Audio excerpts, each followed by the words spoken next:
Freud, c'était son travail de thèse, de disséquer des anguilles pour trouver leur sexe. L'espèce la plus extraordinaire qu'on trouve dans les eaux parisiennes, c'est sans doute l'anguille. Il faut savoir que les anguilles, ça paraît anodin, mais elles naissent toutes dans les Caraïbes, dans la mer des Sargasses, et elles font 6000 km pour venir grandir ici, sous nos pieds, dans la Seine et dans le canal. Et au bout d'un moment, quand elles sentent le besoin de retourner vers la mer, là elles se transforment en ce qu'on appelle une anguille argentée qui va s'adapter à l'eau de mer.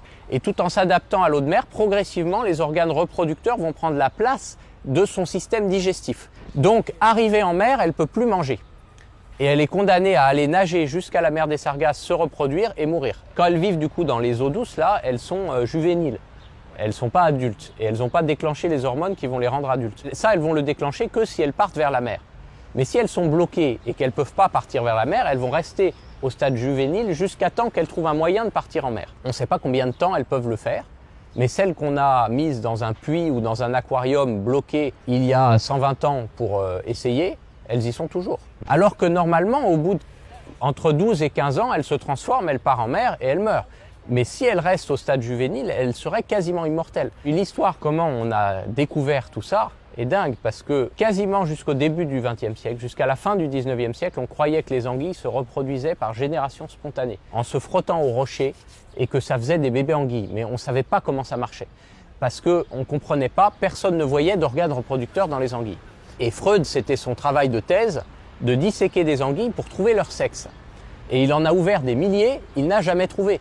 Parce que toutes les anguilles qu'on a dans nos fleuves et nos rivières, elles sont immatures et elles n'ont pas de sexe, elles n'ont pas d'organes reproducteurs. Et un jour, c'est l'héritier des bières Carlsberg qui a décidé de financer une recherche pour essayer de trouver comment naissaient les anguilles. Et c'est là qu'ils ont compris, en mettant des civelles dans un aquarium, ils se sont aperçus que ça se transformait en anguilles.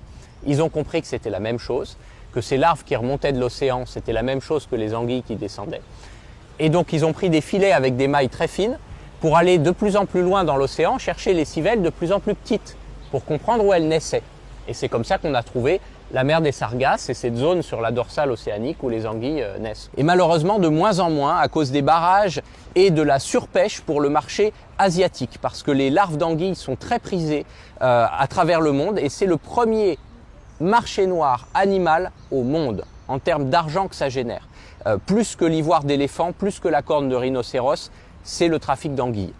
Heureusement, à Paris, on a les fédérations de pêche qui ont des gardes-pêche qui luttent contre ça constamment, mais il y a un marché noir terrible qui menace totalement l'espèce.